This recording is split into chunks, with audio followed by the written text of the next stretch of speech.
Mag-isang naglalakad ang 29 na taong gulang na si Cesar. Nang hapon na yon, pauwi sa kanyang kubo. Bitbit niya ang isang bote ng tuba na galing sa pinagtatrabahuhan niyang pagawaan ng tuba sa lugar nila na kung tawagin ay Baryo Binagbag. Ilan taon na siyang nagtatrabaho sa pagawaan ng tuba at yun ang bumubuhay sa kanya simula nang maging mag-isa na lang siya sa buhay. Malapit na sana si Cesar sa kanyang bahay na nasa dulong bahagi ng baryong yon nang mapangiwi siya dahil nakita niya ang katrabaho niyang si Jejomar na nakangiting palapit sa kanya. Pagkalapit ni Jejomar ay agad itong umakbay sa kanya, ngunit mabilis niyang inalis ang braso nito sa balikat niya. "Ano ba, Jejomar? Huwag mo nga akong hawakan, ang lagkit-lagkit mo eh." Grabe ka naman sa akin, Cesar. Kakaligo ko lang, uy. Pero, may dala ka na naman tuba ah. Ha, mag-iinom ka na naman ba? "Hindi, ipapaligo ko to." Ang ganda ng joke mo ah, bagong-bago yun ah. Marunong ka na mag-joke ngayon ah. Pero alam mo, hindi mo dapat iniinom yan na mag-isa eh. Malungkot yun. Alam mo, minsan lang maging libre ang oras ko at libre ako ngayon. Baka gusto mong samahan kitang ubusin yan. "Hindi ko kailangan ng kasama mag-inom." Pwes, ako kailangan ko. Sige na, ang tagal na natin magkatrabaho sa pagawaan ng tuba pero hindi pa tayo nagkakainuman eh. Huwag ka mag-alala pare, hindi ako mabilis malasing. Malakas ang bahay alak ko, no? Ang alak ang nauunang nalalasing kaysa sa akin. Huminto si Cesar at tinignan ng matalim si Jejomar. Sa tingin niya, hindi ito titigil hanggat hindi niya ito sinasabihan ng masama. "Pwede ba, Jejomar? Lubayan mo nga ako. Bakit ba ang kulit mo palagi, ha? Di ka ba marunong makaramdam kapag ayaw sa'yo ng isang tao?" Oh, relax pare. Ang init naman ng ulo mo. Wala naman ako dito para makipag-away eh. Pabira ka naman oo. Ayaw mo bang makainuman ng kaibigan mo? "Hindi kita kaibigan. Wala akong kaibigan, Jejomar." Nawala ang ngiti sa mukha ni Jejomar. Sandali itong natahimik bago bahagyang napayuko. Tila nag-aalangan ito kung dapat pa ba itong magsalita. Sa huli, nagkibit balikat na lamang ito at pilit na ibinalik ang dating sigla sa boses. Siya, sige. Hindi na kita aabalain pare. Pero tandaan mo, mas masarap pa rin ang inuman kapag may kasama ka. Tumalikod si Jejomar at naglakad na palayo. Hindi na ito lumingon pa. Nang tuluyang mawala si Jejomar sa paningin niya, ay saka siya nagsimulang maglakad pauwi sa kanyang bahay. Para sa kanya ay wala siyang ginawang masama dahil dapat lang yon sa makulit na kagaya ni Jejomar. Simula kasi na magtrabaho si Cesar sa pagawaan ng tuba, ay palagi na lang siyang kinukulit ni Jejomar. Palabiro ito talaga at masiyahin. Pero kahit maganda ang personalidad ni Jejomar, ay hindi pa rin yun naging dahilan para ituring niya itong isang kaibigan. Ngunit masyadong matyaga si Jejomar, at kahit anong taboy niya ay lumalapit pa rin ito sa kanya. Para bang hindi ito nabuubusan ng dahilan para lumapit at kausapin siya, pero kailanman ay hindi niya ito pinansin. Sa tuwing lalapit si Jejomar ay itinataboy niya ito. Sa tuwing magpapakita ito ng kabaitan, sinasagot niya lang ito ng malamig na tingin. Ginagawa ni Cesar ang bagay na yon, hindi dahil sa inis o galit, kundi dahil sa takot. Takot na siyang maging malapit sa isang tao at muli niyang maramdaman ang sakit ng pagkawala ng taong malapit sa kanya. Halos 5 taon na ang nakakalipas mula nang patayin ng mga aswang ang buong pamilya ni Cesar. Wala siyang nagawa noon kundi tumakbo at mabuhay habang ang mga mahal niya sa buhay ay pinaslang ng mga aswang. Siya lang ang nakaligtas. Sa pag-asa namang matatakasan niya ang pait ng nakaraan, ay lumipat siya sa baryo Binagbag. Ngunit hindi niya rin pala kayang takasan ang bigat ng alaala kahit saang lugar man siya magpunta. Ang tanging sandata niya laban sa sakit ay ang alak. Ang paglalasing ang naging panandaliang lunas ni Cesar sa sugat na hindi pa rin naghihilom sa kanyang puso. Nang makarating si Cesar sa kanyang kubo, agad niyang ibinaba ang bote ng tuba sa lamesa. Kahit hapon pa lang, hindi na niya inisip kung maaga pa para uminom. Kinuha niya ang baso at nilagyan ng tuba. Agad niyang nilagok ang mapait na alak. Ramdam niya ang hagod nun sa kanyang lalamunan at ang hapdi ng dulot nun sa kanyang sikmura. Pero wala siyang pakialam. Kailangan niya yon. Kailangan niyang makalimot kahit sandali lamang. Tahimik ang loob ng kubo.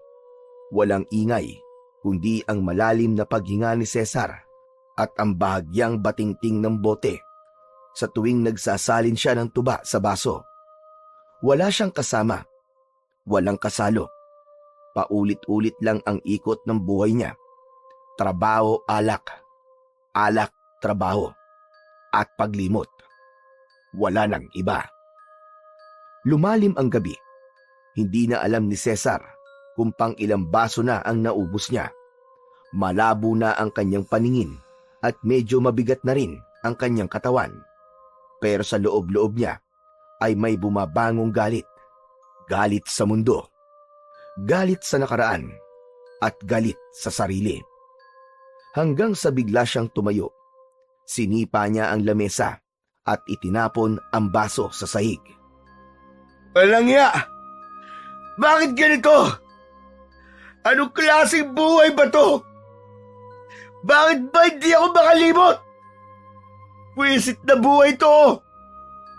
Lumabas si Cesar ng kubo at naglakad ng pasuray-suray habang sumisigaw. May mga taong nakasilip sa kanilang mga bahay. May mga nagbubulungan at takot na nakatingin sa kanya. Kahit palaging nagwawala si Cesar sa tuwing nalalasing siya, ay tila hindi pa rin sanay ang mga tao sa baryo Binagbag sa ugali niyang yon. Lahat kayo dito! Wala kayong alam! Wala kayong alam sa pinagdadaanan ko! Isang matandang babae ang nagmamadaling isanara ang bintana. May isang lalaki naman ang sumigaw mula sa kabilang bahay. Sinigawan nito si Cesar na tumahimik na siya at matulog na lamang.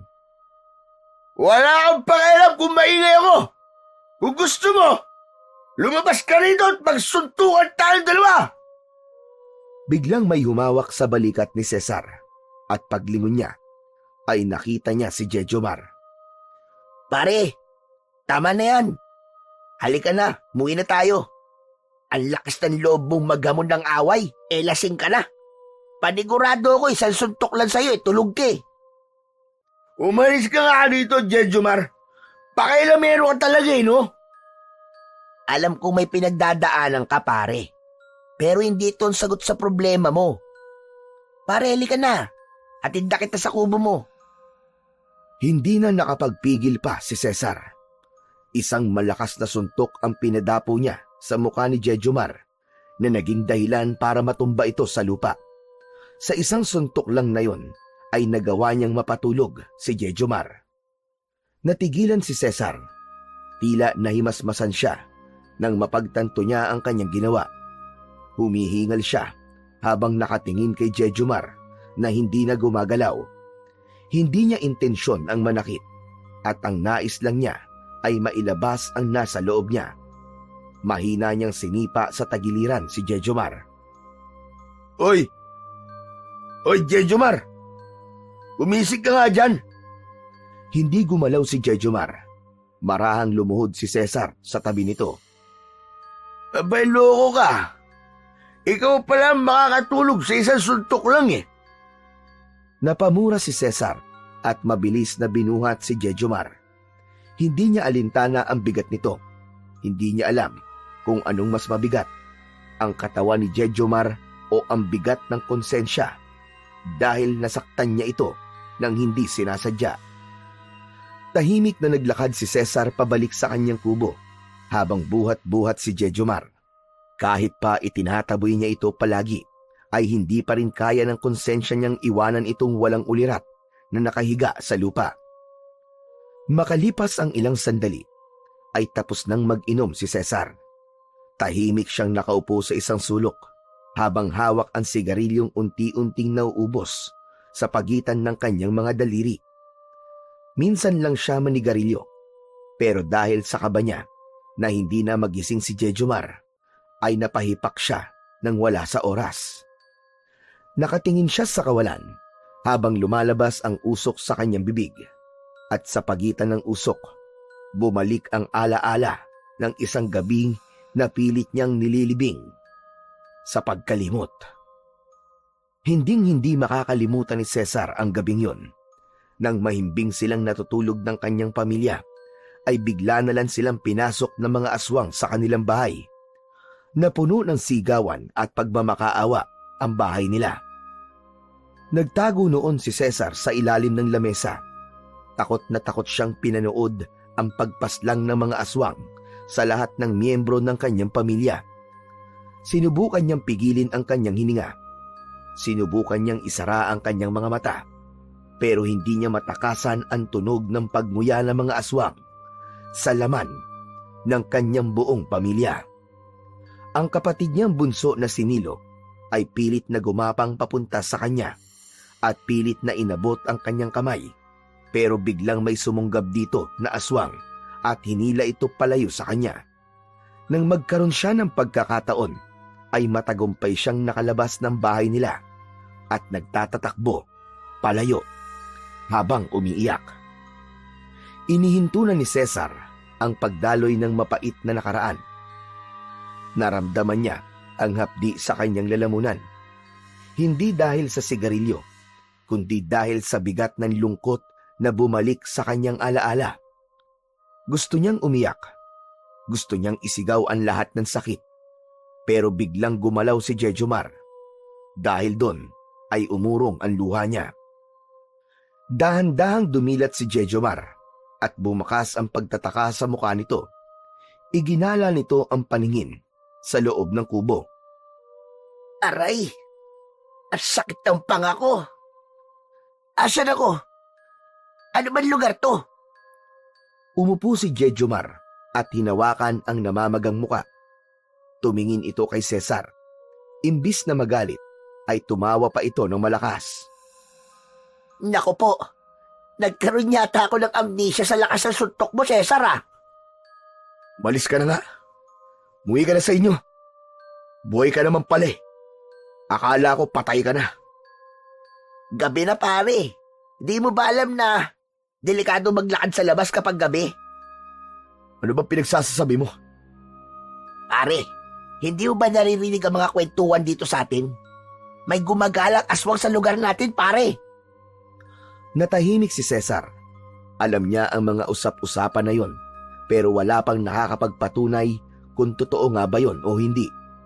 Kahit pa dati siyang may personal na karanasan sa mga aswang, ay hindi naman kagad siya naniniwala sa mga ganong kwento, maliban na lang kung merong ebidensya o siya mismo ang makakakita. Dismiss lang yan, Jejomar. Chismis man o hindi, pare. Ayoko pa rin maging ulam ng mga aswang, no? Pare, pwede bang dito muna ako matulog? Hindi naman ako umihilik eh. Tsaka, hindi naman ako malikot matulog. Hindi pwede. Umuwi ka na sa inyo, Jejomar. Grabe ka naman sa akin, pare. Wala ka talagang pakialam sa akin, no? Pero seryoso na, pare. Kailangan mo ng kaibigan kahit isa lang. At ako na yon, Cesar. Ako na ang nag-o-offer na maging kaibigan mo. Hindi ko kailangan ng kaibigan. Umuwi ka na. Swerte mo nga eh. Kasi ako magiging kaibigan mo eh. Kung ikaw lang din ang magiging kaibigan ko, bibili na lang ako ng aso. Wag na lang. Mas okay na ako mag-isa sa buhay ko. Tumawa ng bahagya si Jejomar, pero may lungkot sa kanyang mata. Tumango ito at lumakad papunta sa pintuan. Sige na, pare. Aalis na ako. Pero kapag may nangyari sa akin, tandaan mo ito. Mumultuhin kita habang buhay. Hindi kita patatahimikin. Mark my word! Wala nang naisagot si Cesar. Pinanood na lang niya ang pag-alis ni Jejomar at agad niyang isinara ang pinto nang makalabas na ito sa kubo niya. Pero agad niya ring binuksan ng bahagya ang pinto upang silipin si Jejomar sa labas. Nais niya pa ring makasiguro na ligtas itong makakauwi. Kinabukasan, masakit ang ulo ni Cesar nang magising siya. Pakiramdam niya ay mabigat ang buong katawan niya at parang may pumupukpok ng paulit-ulit sa ulo niya sa lakas ng tama ng tuba mula kagabi. Nanatili siyang nakahiga sa papag at muli siyang pumikit. Sinubukan niyang bumalik sa pagtulog pero sumisikat na ang araw at alam niyang kailangan na niyang bumangon para pumasok sa trabaho.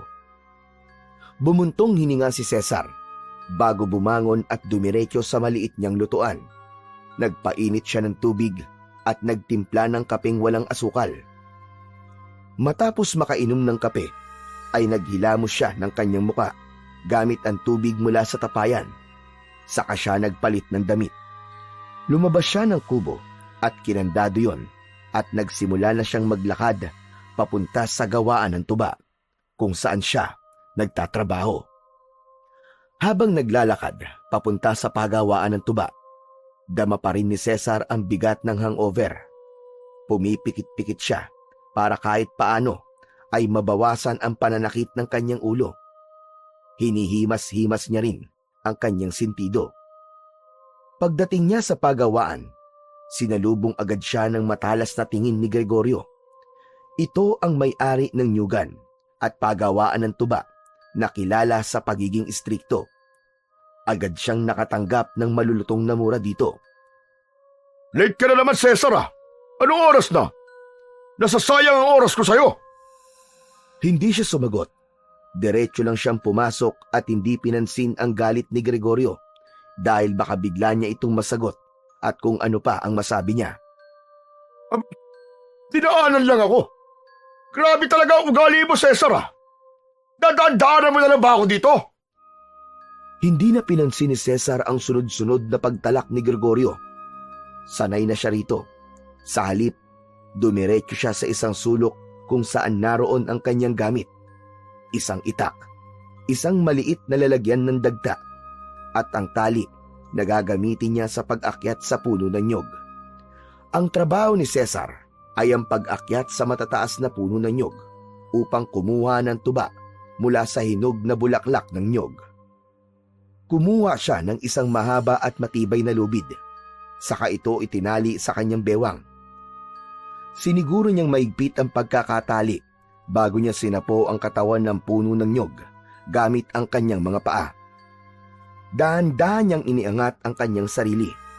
Mahigpit siyang nakakapit sa katawan ng puno habang isinasabay ang galaw ng kanyang mga paa habang umaakyat. Mataas ang nyog na yon. Halos 30 talampakan ang taas. Isang pagkakamali lang at siguradong kamatayan ang sasalo kay Cesar. Pero hindi na bago kay Cesar ang trabahong yon. Sa loob ng ilang taon niyang pagtatrabaho roon, gamay na niya ang bawat galaw, bawat takbang, bawat tiyempo sa pag-akyat. Kung iisipin, eksperto na siya sa trabaho na yon. Pagdating niya sa tuktok, inabot niya ang hinog na bulaklak ng nyog kung saan nagmumula ang tuba. Ginamit niya ang itak upang dahan-dahang baliin yon at pagkatapos ay isinilid niya ang isang kawayan na lalagyan upang sumalo sa dumadaloy na dagta. Mula sa bawat puno ng nyog, nakakakuha lamang siya ng ilang tasa ng tuba, kaya kailangang paulit-ulit siyang umakyat sa iba pang mga puno upang makalikom ng sapat na tuba para sa produksyon. Matapos makuha ni Cesar ang tuba mula sa isang puno, ay bumaba siya ng marahan gamit ang parehong lubid upang hindi masyadong mabigatan ang kanyang katawan. Pagkababa, inilagay niya ang nakuwang tuba sa isang malaking tapayan, saka muling lumipat sa panibagong puno upang ulitin ang proseso. Ganon ang paulit-ulit na trabaho ni Cesar sa buong maghapon. Aakyat, kukuha ng tuba, bababa at lilipat sa panibagong puno. Pawisan, amoy araw at bugbog ang katawan niya sa trabahong yun, pero wala siyang pakialam. Mas pipiliin niyang ubusin ang oras sa trabaho kaysa harapin ang multo ng kanyang nakaraan. Pagdating ng tanghalian, ay nagtungo si Cesar sa ilalim ng isang malaking puno ng nyog. Dala ang kanyang baon na nakabalot sa dahon ng saging. Inilabas niya ang kanin at tuyong isda na may kasamang kamatis, saka sinimulang kumain ng tahimik. Sanay na siyang mag-isa, mas gusto niyang lumayo sa ibang trabahador kaysa makihalubilo at makipag-usap sa mga yon. Habang kumakain, ay nakita ni Cesar na papalapit sa kanya si Jejomar na merong black eye mula sa suntok niya noong nakaraang gabi.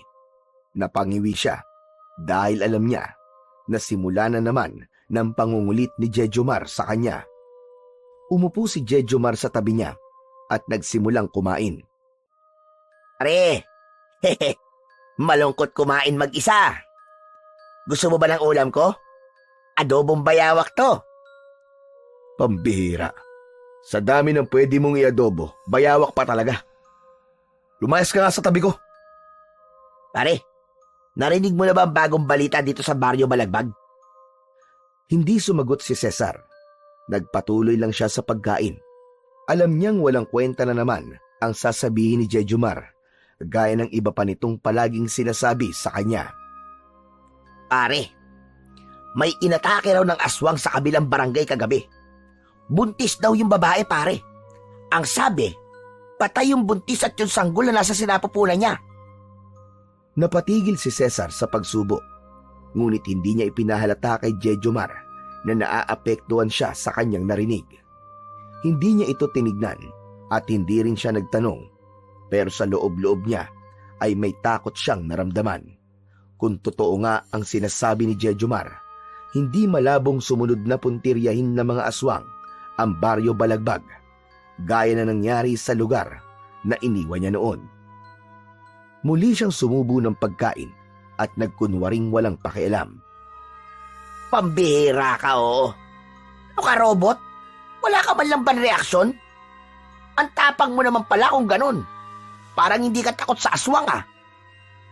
Nanatiling tahimik si Cesar. Ayaw niyang pag-usapan ang ganung bagay dahil naaalala lang niya ang nangyari noon sa kanyang buong pamilya.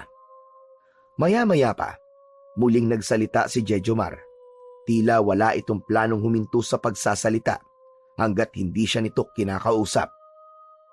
Alam mo bang meron pa akong isang mainit-init na balita, pare? Hindi pa rin kumibo si Cesar. Hindi mo ba ako tatanungin, pare, kung ano yun? Sabihin mo na lang kung ano sasabihin mo. Ah, okay. Sige. Relax. Alam mo, pare, narinig ko sa ilang kasamahan natin na ibebenta na raw ni Gregorio ang nyugan at pagawaan ng tuba. Meron na raw posibleng buyer, eh. Ano? Totoo ba yung sinabi mo? Oo, pare. Ang alam ko nga, parang nabenta na yata, eh. O baka nasa proseso pa. Ano mangyayari sa atin kapag iba na may-ari nitong pagawaan ng tuba? Hindi ko alam, pare. Pero magdasal ka na lang na hindi tayo alisin. Ang hirap kaya maghanap ng trabaho sa panahon ngayon. Natigilan si Cesar. Pakiramdam niya ay biglang bumigat ang pakiramdam niya. Wala siyang ibang pinagkakakitaan bukod sa trabaho niyang yon. Kung mawawala ang trabaho niya, ay hindi niya na alam kung saan siya pupulutin. Nanatili siyang tahimik, pero sa loob niya ay gumagapang ang takot, hindi dahil sa aswang, kundi dahil sa posibilidad na mawalan siya ng hanap buhay at mas lalo pang malugmok sa kahirapan. Matapos ang maghapong trabaho, ay pumila na ang mga trabahador sa harapan ng isang maliit na lamesa kung saan nakaupo si Gregorio. Hawak nito ang isang lumang ledger at isang bungkus ng pera habang isa-isang inaabot ang sahod ng mga manggagawa. Tahimik lang si Cesar habang naghihintay sa pila. Pagod siya sa maghapong pag-akyat at pagbaba sa mga puno ng nyog. Pero ang sahod na makukuha niya, ang tanging dahilan kung bakit siya nagtsatsaga sa trabaho na yon. Maya-maya pa ay si Cesar na ang nasa unahan ng pila at nasa harapan na niya si Gregorio. Agad niyang kinuha ang perang inabot sa kanya. Binilang niya ang sahod niya at napakunot ang noo niya pagkatapos. "Boss, kulang tong sahod ko. Hindi ba wala naman akong absent ngayong linggo?" Wala kang ang absent, Cesar. Pero marami ka naman late. Aba, hindi naman patas sa ibang trabador ko na maagang pumapasok kung pasasahurin kita ng kagaya na sa kanila. Kung gusto mong buo ang sahod mo, pumasok ka sa oras at bawas-bawasan mo ang pag-inom-inom mo para maaga ka nakakapasok dito. Nagre-reklamo ka pa. Nanahimik na lamang si Cesar. Alam niyang walang saysay kung makikipagtalo pa siya kay Gregorio. O sige na, sige na. Marami pa nakapila. Mawalang galang na pero umalis ka na sa harap ko. Hindi na nagsalita si Cesar. Matalim ang tingin niya na ibinato kay Gregorio bago siya umalis at dumayo. Pagkalabas niya sa pagawaan ng tuba, dumiretso siya sa isang maliit na tindahang nagsisilbing imbakan ng tuba. Binunot niya ang ilang barya at iniabot sa tinderang may edad na. "Isang bote nga po ng tuba." Walang imik na inabot ng tindera ang isang bote ng tuba. Saka siya nagpatuloy sa paglalakad pauwi sa kanyang kubo. Sa bawat takbang niya, ramdam niya ang bigat ng araw na yon dahil hindi niya matanggap na kulang ang sahod niya. Kahit naman kasi late siyang nakakapasok, ay nagsisipag pa rin siya sa trabaho at kung minsan pa nga ay siya ang pinakahuling trabahador na umuwi. Pagdating ni Cesar sa kanyang kubo, ay agad niyang inilapag ang bote ng tuba sa lamesa. Umupo siya at binuksan ang bote at saka nilagok ang mapait na inuming matagal na niyang naging kasama sa bawat araw na meron siyang problema at pinagdadaanan. Dumaan ang mga oras at hindi na mabilang ni Cesar kung nakakailang lagok na siya ng tuba mula sa bote. Sa sobrang sama ng loob niya sa kanyang trabaho, ay hindi na siya nag-abalang kumuha ng baso hanggang sa napansin niyang madilim na sa labas at bahagya nang umiikot ang kanyang paningin. Maya-maya pa ay umupo na siya sa sahig at sumandal sa dingding. Habang nakatingin siya sa kawalan ay may naramdaman siyang kakaiba. Biglang naging maalinsangan ang hangin. Nagsimula siyang pagpawisan nang wala namang dahilan. Parang biglang bumigat ang hangin. Hanggang sa may narinig na siyang kaluskos mula sa labas ng kubo na sinundan ng yabag ng mga paa na parang may naglalakad paikot sa kanyang kubo. Kinabahan si Cesar at mariin niyang naikuyom ang kanyang mga kamay. Nagkaroon siya ng hinala na baka aswang ang nasa labas, pero sinubukan niyang alisin sa kanyang isipan ang ideya na yon. Ngunit nagpatuloy ang kaluskos at mga yabag. Tahimik na tumayo si Cesar at nanginginig ang mga kamay na kinuha niya ang itak na nakasuksok sa dingding ng kanyang kubo. Marahan niyang binuksan ang bintana at sumilip mula roon. Sa ilalim ng liwanag ng buwan ay nakita niya ang isang kakaiba at nakakatakot na nilalang. Meron yung payat na katawan, mahabang braso at matutulis na kuko. Ang mata nun ay kumikislap at meron yung matutulis na ngipin na parang sa lagari. Hindi maaaring magkamali si Cesar. Alam niyang aswang ang nilalang na nakikita niya sa labas ng kanyang kubo. Napaatras si Cesar at natabig niya ang bote ng tuba. Nalaglag yun sa sahig at lumikha ng ingay.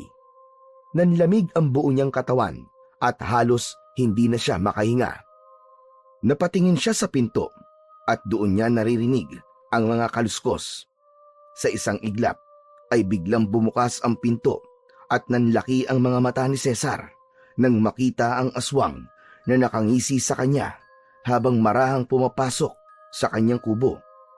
Sa sobrang takot at taranta ni Cesar ay nabitiwan niya ang itak at malakas siyang napasigaw.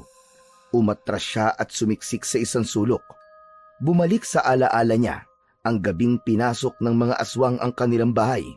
Kung ano ang takot na naramdaman niya noon, ay ganon din ang takot na lumukob sa kanya ng sandaling yon. Lalong lumapit ang aswang. Panay pa rin ang sigaw ni Cesar at halos maiyak na siya sa sobrang takot. Inakala niya ng sandaling yon na katapusan na niya at ang kamatayan niya ay magiging kagaya sa kung paano namatay ang buo niyang pamilya. Ngunit biglang dumating si Jejomar na may dalang buntot ng pagi. Malakas nitong hinampas sa likod ng aswang, kaya malakas itong napasigaw sa labis na sakit. Humarap ang aswang kay Jejomar. Susunggaban sana ito ng aswang, pero inumang ni Jejomar ang buntot ng pagi. Ano? Sige! Hayop kang aswang ka! Subukan mo saktan ang kaibigan ko at mas lalo kang masasaktan sa akin! Walang iya kang aswang ka! Ang pangit mo pala sa personal! Wala nang nagawa ang aswang kundi ang tumakas. Nang wala na yon, ay nagmamadaling lumapit si Jejomar kay Cesar. Pare ayos ka lang ba? Hindi ka ba nakagat o nakalmot ng aswang? Kumpleto ba bang laman loob mo? May atay ka ba pare? Ang presensya ni Jejomar ang unti-unting nagpakalma kay Cesar. Alam niya na dahil dito ay nagawa niyang makaligtas sa kamatayan sa kamay ng aswang. Hindi makatingin ng diretso si Cesar kay Jejomar. Nanginginig pa rin ang kanyang mga kamay kahit alam niyang wala ng panganib. Unti-unti siyang huminga ng malalim at pinilit niyang pakalmahin ang kanyang sarili. Salamat. Maraming salamat. Sus! Walang anuman yun. Buti na lang pare na padaan ako at narinig ko ang pagsigaw mo. Dapat mag-iingat ka. Alam mo naman na may gumagalang aswang sa paligid natin eh. Napayuko si Cesar. Mabilis niyang iniwasan ang tingin ni Jejomar at saka tumayo. Sige na, umalis ka na Jejomar, ayos na ako. Salamat sa pagliligtas mo sa buhay ko. Sigurado ka? Kung gusto mo, pwede kita samahan dito hanggang sa mag-umaga. Hindi na kailangan. Okay na ako. Wala ka nang dapat ipag-alala. Hindi ko kailangan ng tulong mo. Napakamot ng ulo si Jejomar. Halatang nag-aalangan pa rin itong umalis. Hindi naman masamang tanggapin ang tulong ng iba, Cesar. Andito ako pare, bilang kaibigan mo. Hindi ko kailangan ng kaibigan, Jejomar. Nakaya ko mabuhay ng ilang taon nang ako lang at walang kaibigan. Sige na. Umalis ka na para makapagpahinga na tayong dalawa. Sige. Kung yan ang gusto mo wala na ako magagawa. O siya, alis na ako. Basta, kung kailangan mo ng tulong, just call my name and I'll be here. Napabuntong hininga si Jejomar. Sandali siya nitong tinignan at saka ito tumalikod. Pinanood lang niya ang marahang paglabas ni Jejomar sa kanyang kubo. Nang nasa bungad na ng pintuan si Jejomar, ay sandali itong lumingon sa kanya at ngumiti bago ito tuluyang lumabas. Nang tuluyan nang makalabas si Jejomar, ay isinarado na ni Cesar ang pinto. Napasandal na lang siya sa pinto habang hindi pa rin siya makapaniwala na buhay pa rin siya hanggang sa sandaling yon. Kinabukasan ay maagang nagising si Cesar. Sandali siyang napatingin sa paligid ng kanyang kubo. Pakiramdam niya ay panaginip lang na buhay pa rin siya ng sandaling yon. Ang buong akala niya ay katapusan niya na kagabi at hindi niya maipagkakaila na kung hindi dahil kay Jejomar ay baka natagpuan na lang siyang walang buhay sa umagang yon. Napailing na lang si Cesar saka siya bumangon. Ayaw niya nang isipin pa ang nangyari kagabi. Wala namang magbabago kung paulit-ulit niya itong iisipin. Naisip niya ring pumasok ng maaga sa trabaho upang hindi na siya pag-initan ni Gregorio. Matapos makapaghanda para sa kanyang trabaho, lumabas na si Cesar ng kubo at naglakad papunta sa pagawaan ng tuba. Habang naglalakad, napansin niyang mas tahimik kesa dati ang paligid. Walang gaanong tao sa daan at tila mas malamig ang simoy ng hangin. Sa hindi kalayuan, may isang matandang lalaki na nakita niyang papalapit sa kanya. Kilala niya ang matandang lalaki. Iyon ay si Mang Igme, ang albularyo ng kanilang baryo. Paglapit ng matanda, ay agad siyang kinumusta nito. Cesar, ayos ka lang ba? Bakit niyo naman po naitanong yan, Mang Igme? Nasabi kasi sa akin ni Jejomar ang nangyari sa iyo kagabi. Aba, muntik ka na raw atakihin ng aswang. Napakadaldal talaga ng taong yun. Pati ba naman yun kailangan pang ikwento sa inyo? Hindi mo siya masisisi. Abe, nag-aalala lang sa iyo yung tao. At dapat lang na magpasalamat ka at may kaibigan kang kagaya ni Jejomar. Napakaswerte mo dahil dumating siya kagad bago ko pa malapa ng aswang. Abay kung hindi, baka laman na ng umpukan ng kwento ang tungkol sa lalaking lasinggero na pinatay ng aswang. Hindi umimik si Cesar. Ayaw man niyang aminin. Alam niyang may punto si Mang Igme. Kaya nga ito, may ibibigay ako sa iyo. May hinugot si Mang Igme mula sa bulsa ng suot nitong lumang kamiseta. Mula roon ay may inilabas itong maliit na bote na may laman na kung ano-anong ugat at maliliit na bato. Ano po yan, Mang Igme? Gamot? Hindi ko kailangan ng ganyan dahil wala naman akong sakit eh. Hindi ito gamot. Isa itong agimat, Cesar. Proteksyon laban sa mga aswang. Si Jejomar mismo nakiusap sa akin na bigyan ka nito dahil nakita niya na hindi mo kayang ipagtanggol ang sarili mo laban sa mga aswang. Wag na, Mang Igme. Di naman po ako naniniwala sa mga ganyan-ganyan eh. Cesar, wala namang masama kung maniniwala ka sa kakayahan ng mga agimat ko. At sinisiguro ko sa iyo na wala ng aswang ang makakalapit pa sa iyo sa tuwing dala mo ang agimat na yan. Salamat na lang po, Mang Igme. Pero ibigay niyo na lang po yan sa mga naniniwala sa ganyang bagay. Sige po, mauuna na ako at papasok pa po ako sa trabaho eh. Hindi na hinintay pa ni Cesar na makapagsalita si Mang Igme at iniwan niya na ito. At nagpatuloy na siya sa paglalakad. Narinig pa niya ang matanda na bumuntong hininga sa likuran niya. Pero hindi na siya lumingon. Para sa kanya, wala siyang pakialam sa mga agimat, sa mga pamahiin, at lalong-lalo na sa tulong ng iba. Naniniwala pa rin siya na kaya niya ang lahat dahil maraming taon na siyang nabubuhay nang siya lang mag-isa at hindi umaasa sa iba. Pagdating ni Cesar sa pagawaan ng tuba, ay agad siyang nagtungo kung saan nakalagay ang mga gamit niya sa pagtatrabaho. Kinuha niya ang mga kagamitan at nagsimulang maglinis ng mga sisidlan ng tuba. Pero bago pa siya tuluyang makapagsimula sa pagtatrabaho, ay lumapit si Gregorio sa kanya habang may nakakalokong ngisi sa mukha nito. Itigil mo na yan, Cesar! Ha? Bakit? Anong meron ho, boss? Simula ngayon, hindi na kita kailangan dito sa pagawaan ng tuba. Napakurap si Cesar. Hindi agad niya na proseso ang sinabi ni Gregorio. Ano, boss? Ano pong ibig niyo sabihin?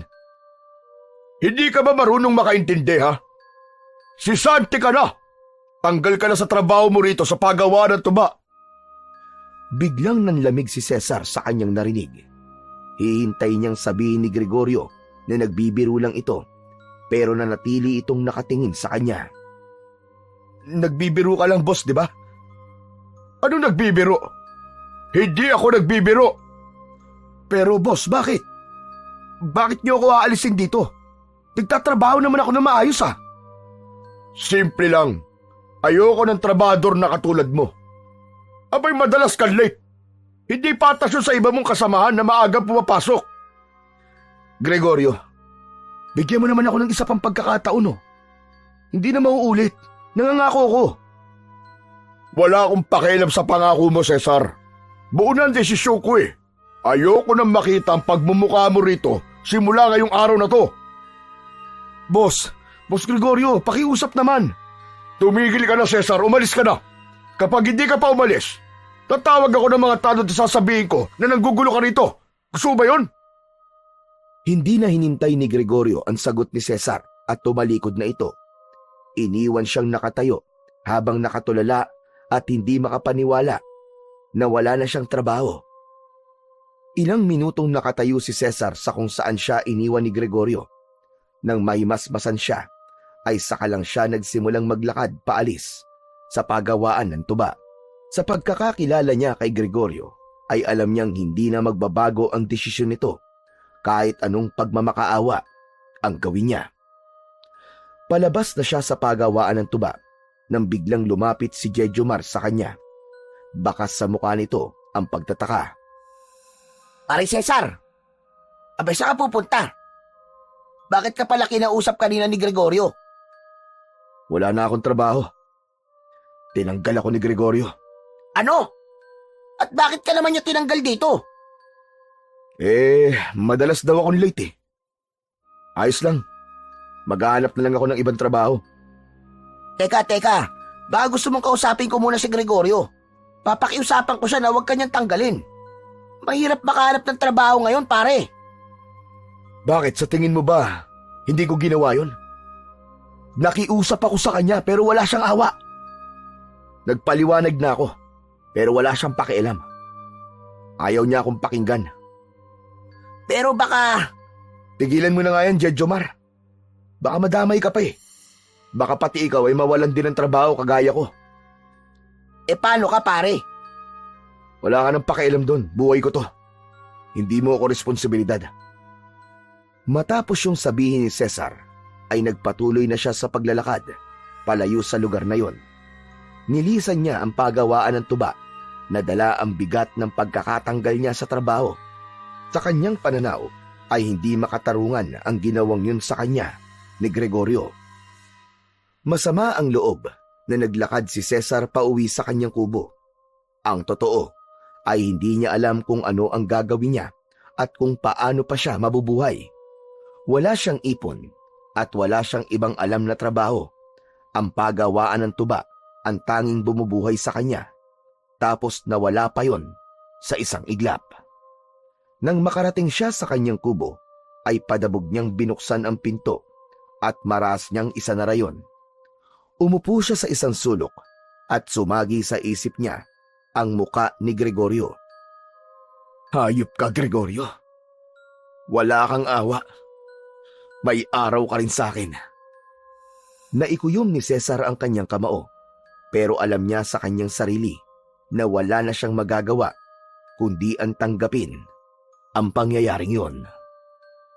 Napatingin siya sa isang sulok ng kubo kung saan nakatabi ang huling bote ng tuba. Naisip niya na kahit wala na siyang trabaho, ay meron naman siyang alak. Tumayo si Cesar at kinuha ang bote. Agad niya yung binuksan at agad na nilagok ang laman nun. Naramdaman niya ang init ng alak na dumaloy sa kanyang lalamunan. Pero hindi yun sapat para tunawin ang galit niya. Halos ilang segundo lang ang pagitan ng bawat lagok niya sa alak hanggang sa halos maubos niya na ang laman ng bote. Isinandal niya ang katawan sa dingding ng kubo habang mahigpit na hawak ang bote ng tuba. Hindi nagtagal ay nakaramdam siya ng pagkahilo hanggang sa tuluyan na siyang nakatulog nang dahil sa kalasingan. Madilim na nang magising si Cesar.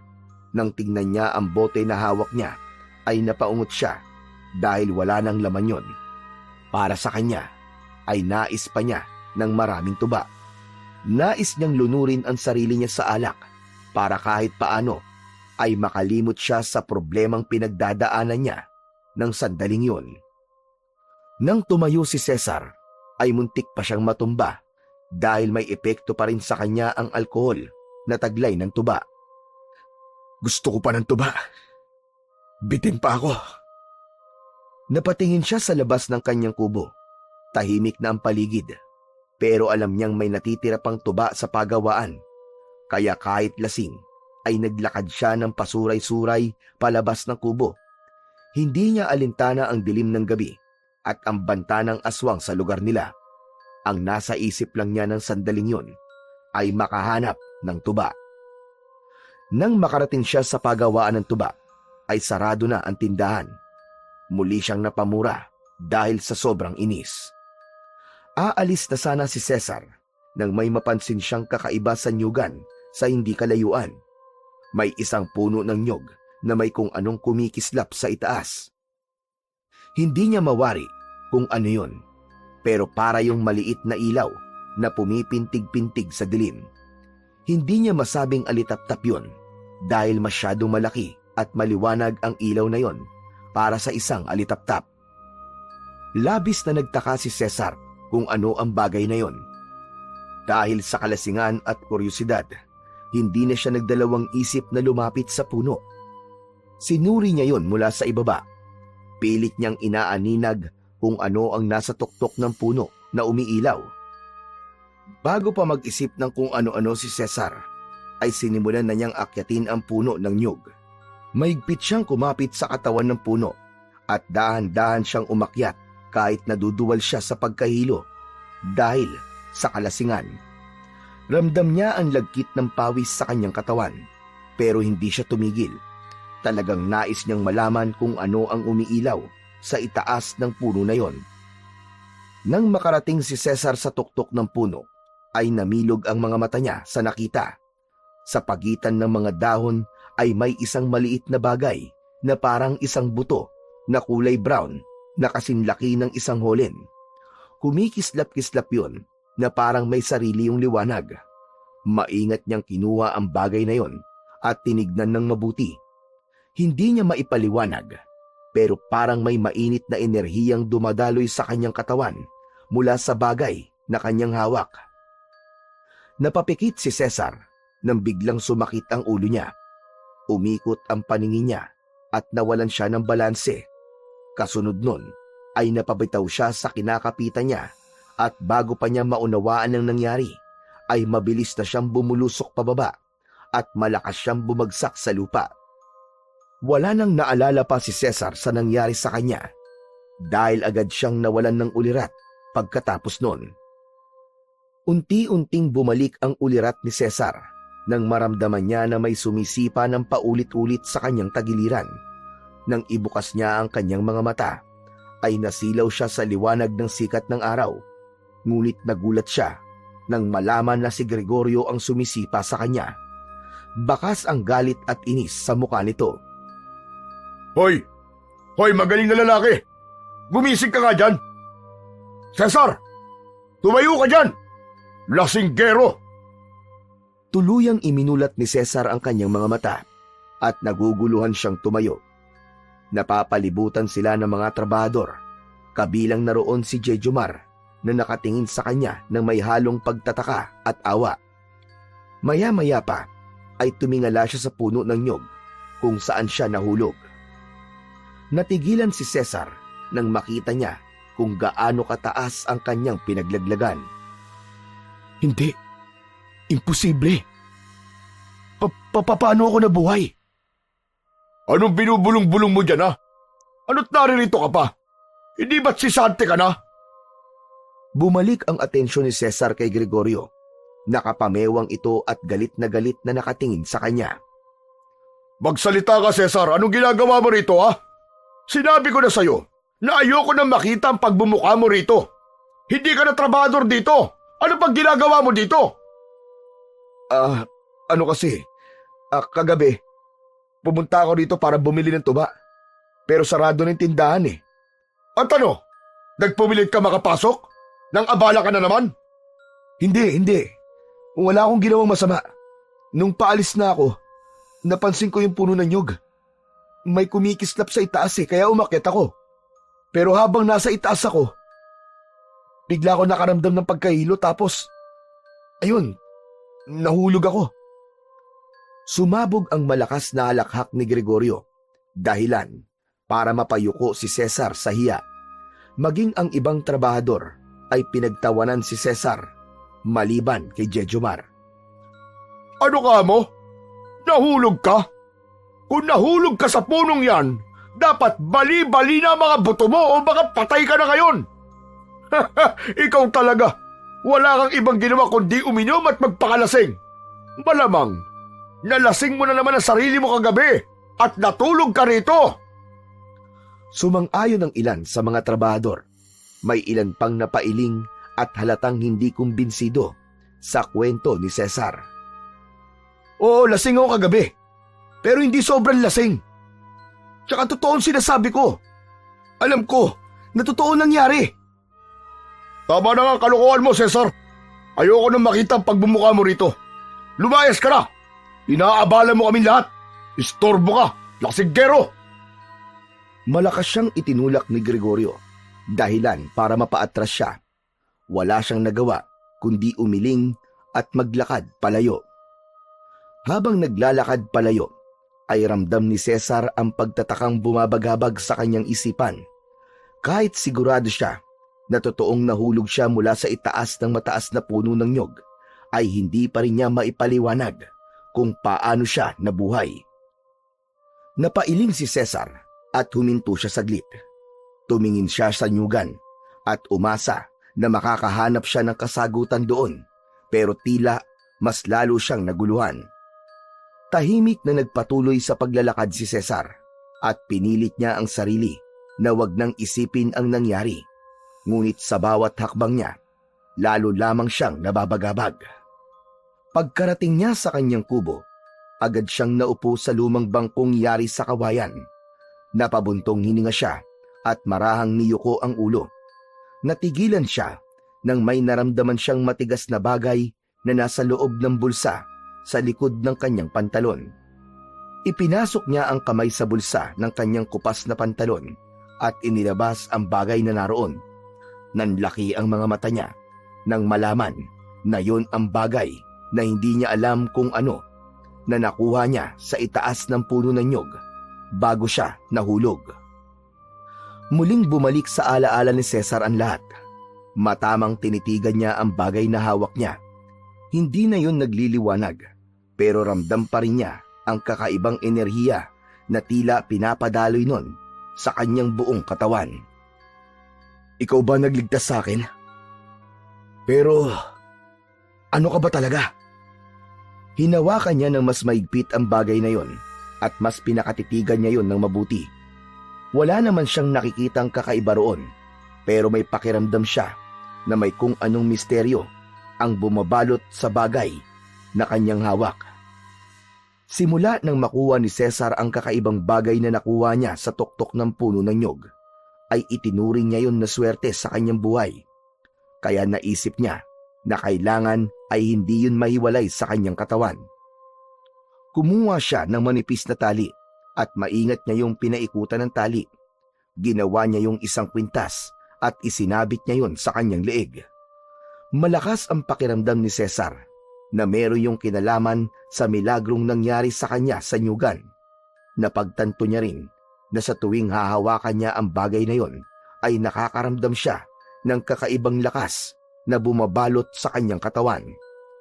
Makalipas ang ilang araw, unti-unti niyang napansin ang pagbabago sa kanyang katawan.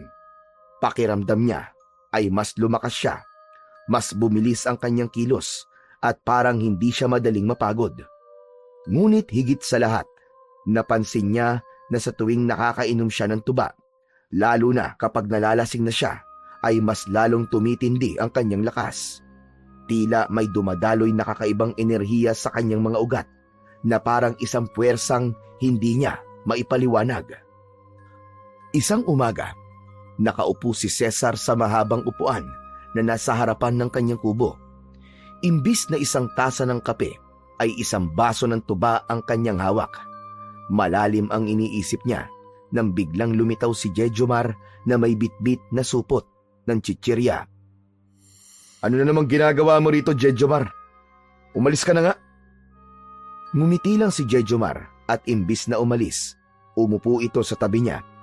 Hindi na siya nagulat dahil alam niya na kahit na anong taboy niya kay Jejomar ay pilit pa rin itong lalapit sa kanya. Totoo ba sinabi mo, pare, na nahulog ka ron mula sa itaas ng puno ng nyug, pero hindi nabali ang mga buto mo? Ayoko nang sagutin yan. Kahit na anong sabihin ko, hindi ka rin naman maniniwala eh. Ano ka ba naman? Don't me! Hindi ako kagaya ni Gregorio no, na makitid ang utak. Gusto ko lang talaga maintindihan kung ano talaga ang nangyari. Tumingin si Cesar kay Jejomar. Sa totoo lang, kailangan niyang may mapagsabihan ng lahat ng gumugulo sa isip niya. Matapos ang isang malalim na buntong hininga, Sinimulan niyang ikwento ang lahat kay Jejomar, mula sa pag-akyat niya sa puno, sa kakaibang bagay na nakuha niya, hanggang sa nahulog na siya at nagising nang walang kahit na anong pinsala. Baka naman sinalo ka ng guardian angel mo, pare. Kasi sabi ng nanay ko sa akin noon, nung baby pa daw ako nahulog daw ako sa papag. Tumama pa nga raw ng malakas yung ulo ko sa saig pero hindi daw ako nasaktan. Tumawa pa nga raw ako Sabi ng nanay ko, sinalo daw ako ng guardian angel ko. Talaga? Kaya pala ganyan ka, kasi nabagok ka nung bata ka pa. Ano? Ano sabi mo? Wala. Saka, anong guardian angel ang sinasabi mo? Hindi ako naniniwala sa guardian angel, no? Kung totoo mga yon, nasan sila nang paslangin ng mga aswang ang buong pamilya ko? Ano? Seryoso ka, pare? Pinatay ng mga aswang ang buong pamilya mo? Wala ka ng pamilya? Ayoko nang pag-usapan ng bagay na yan. Napayuko si Jejomar. Ilang sandali itong natahimik bago muling nagsalita. Parehas pala tayo. Wala na rin akong pamilya Namatay sila nang masunog ang bahay namin. Nasa trabaho ako nun kaya nakaligtas ako. Pero minsan, pare, iniisip ko, sana hindi na lang ako pumasok sa trabaho ng araw na yun. Sana kasama ko na silang namatay. Hindi alam ni Cesar kung anong dapat niyang sabihin. Hindi siya mahilig sa mga madramang usapan, pero ramdam niya ang bigat ng dinadala ni Jejomar. Parehas pala silang wala ng pamilya at parehas na nawala ang buong pamilya nang dahil sa isang trahedya. Hindi na lang nagsalita si Cesar. Alam niyang hindi rin naman kailangan ng sagot ni Jejomar. Minsan, sapat nang may nakikinig sa mga ganong uri ng saloobin. Tumayo si Jejomar at tumikhim. O sige, pare. Alis na ako. Huwag ka mag-alala. Kasi kahit hindi ka panipaniwala ang kwento mo, ay naniniwala pa rin ako sa'yo. Natigilan si Jejomar nang mapansin nito ang kwintas ni Cesar. Aba? Ayos Kakaiba yung kwintas mo Saan mo nakuha yan? Ito? Ito yung bagay na nakuha ko sa itaas ng puno ng nyug. Baka swerte kaya ginawa kong kwintas. Saglit lang yung tinitiga ni Jejomar, pero hindi na ito nagtanong pa. Tumango lang ito sa kanya at saka nagpatuloy na sa pag-alis. Tahimik na sinundan ng tingin ni Cesar si Jejomar sa kamarahan niyang hinawakan ang kwintas na nakasabit sa leeg niya. Lumipas ang ilang araw at medyo nabahala na si Cesar dahil paubos na ang huling sinahod niya noon kay Gregorio. Sinubukan niyang maghanap ng trabaho sa bayan, ngunit hindi siya pinalad. Hanggang isang umaga, ginising si Cesar ng malalakas na katok sa pinto ng kanyang kubo. Naiirita siyang bumangon at nang buksan niya ang pinto ay napasimangot siya nang makita si Jejomar. Napakamot na lang siya sa likod ng kanyang ulo. Pambira! Grabe ka naman, Jejomar! Ang aga mong mang-istorbo! Cesar, may kailangan kang malaman. Ano na naman problema mo? Siguraduhin mong importante ang sasabihin mo dahil kung hindi, makakatikim ka na naman ng suntok sa akin. Importante to. Kailangan mong malaman. Patay na si Gregorio, Cesar. Natigilan si Cesar sa kanyang narinig. Tinignan niyang mabuti si Jejomar at pinakiramdaman niya kung nagbibiro ba ito o hindi. Pero seryoso ang mukha nito. Ano? Anong pinagsasasabi mo? Paanong namatay si Gregorio masamang damo yun Totoo, Cesar. Nasa nyugan pa yung bangkay. Tara, puntahan natin para maniwala ka. Nag-alangan si Cesar, pero sa bandang huli ay sumama rin siya kay Jejomar. Pagdating nila sa nyugan ay maraming tao na ang naroon. May mga pulis na rin na abala sa pag-iimbestiga. Habang naglalakad sila patungo sa katawan ni Gregorio, ay tinanong niya si Jejomar. Ano ba talaga nangyari? Ewan, pero sabi nila, Grabe raw yung itsura ni Gregorio. Ang dami nga nasuka nang makita yung bangkay eh. Sumiksik sila sa kumpulan ng mga tao. Nang tuluyan ng lumantad sa paningin ni Cesar ang bangkay ni Gregorio, ay biglang nanlambot ang kanyang tuhod. Si Gregorio ay nakahandusay sa gitna ng nyugan. Puno ng kalmot at kagat ang katawan nito at nakabukas ang tiyan nito habang nakakalat ang lamang loob. Halos mapuno ng dugo ang damuhan sa paligid ng kinaroroonan ng bangkay ni Gregorio. Biglang umikot ang sikmura ni Cesar. Hindi niya kinaya ang eksena. Mabilis siyang tumalikod at lumayo habang pinipigilan ang kanyang pagduwal. Agad naman siyang sinundan ni Jejomar nang huminto siya sa ilalim ng puno ng mangga. Sabi ko naman kasi sa'yo, di ba? Grabe ang ginawang pagpatay kay Gregorio. Brutal talaga. Sigurado ako, kung sino man ang pumatay kay Gregorio, ay may matinding galit sa kanya. Tama ka. Yan din ang naisip ko kanina. Sandali. Hindi kaya ikaw ang pumatay sa kanya?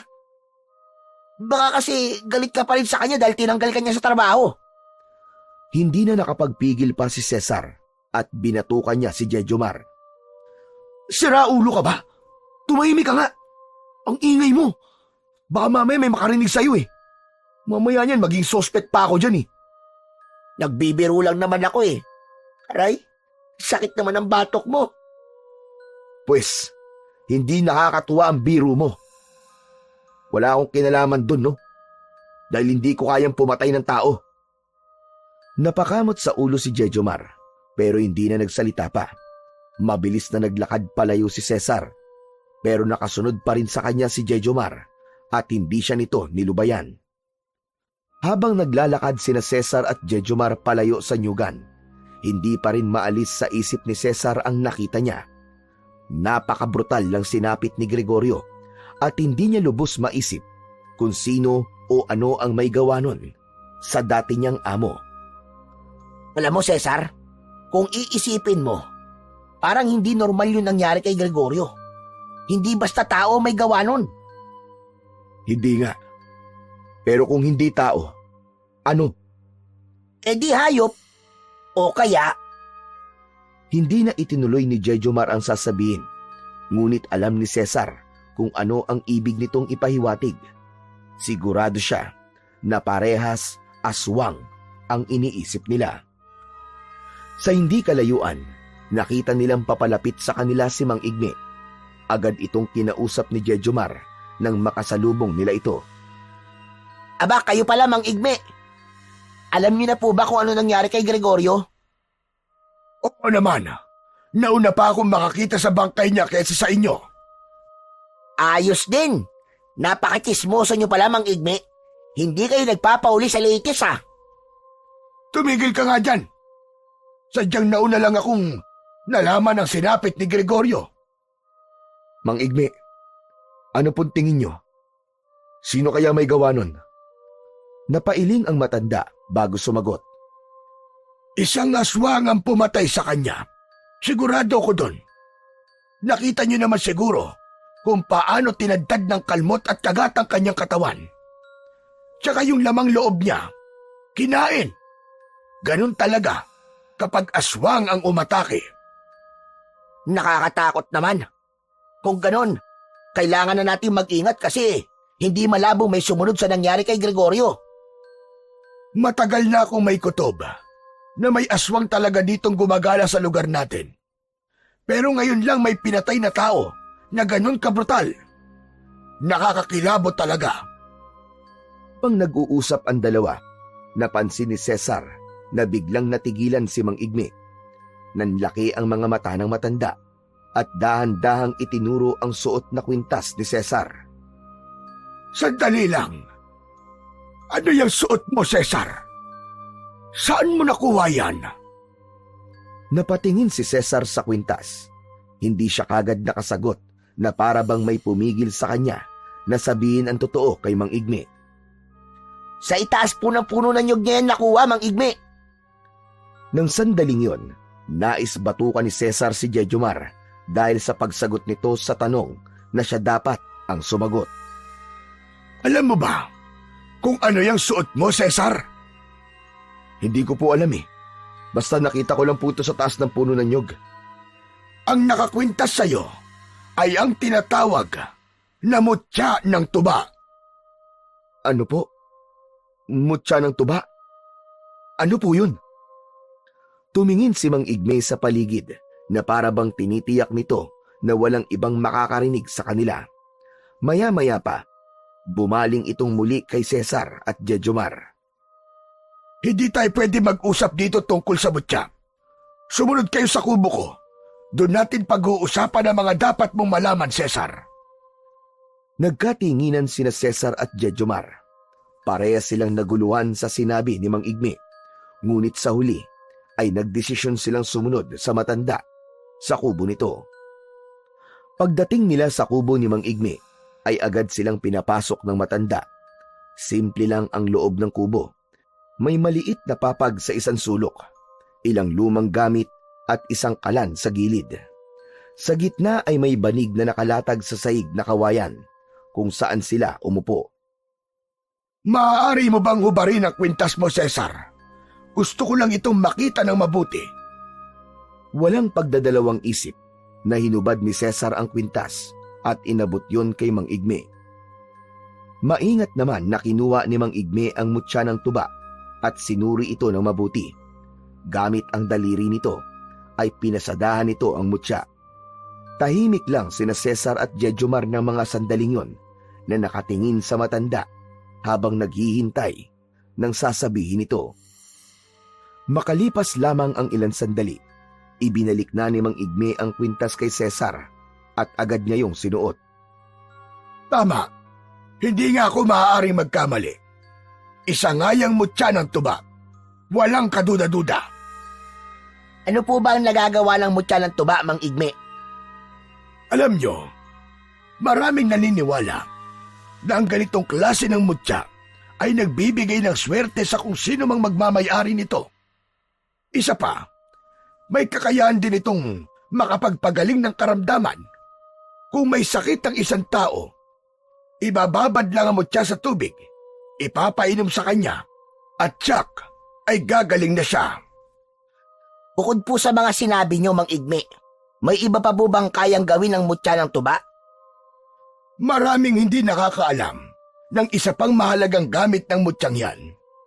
May ilang antingero at mga manunugis ng aswang na ginagamit ang mutya ng tuba sa pakikipaglaban sa mga aswang.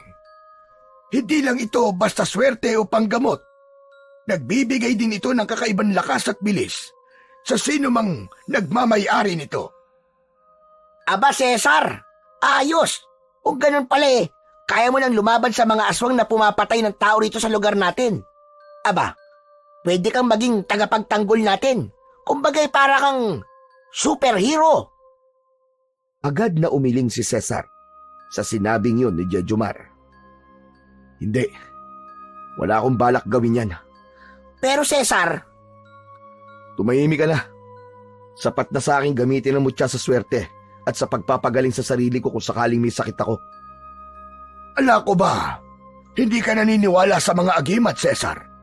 Hindi ba't tinanggihan mo ang agimat na ibinigay ko sa iyo noon?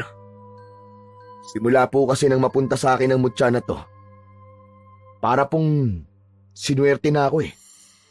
Nahulog po ako sa puno ng nyog, pero hindi man lang po ako nasaktan. Sa tuwing nalalasing naman po ako, para pong lumalakas ako. Malakas na tinapik ni Jejomar ang balikat ni Cesar na ikinagulat niya.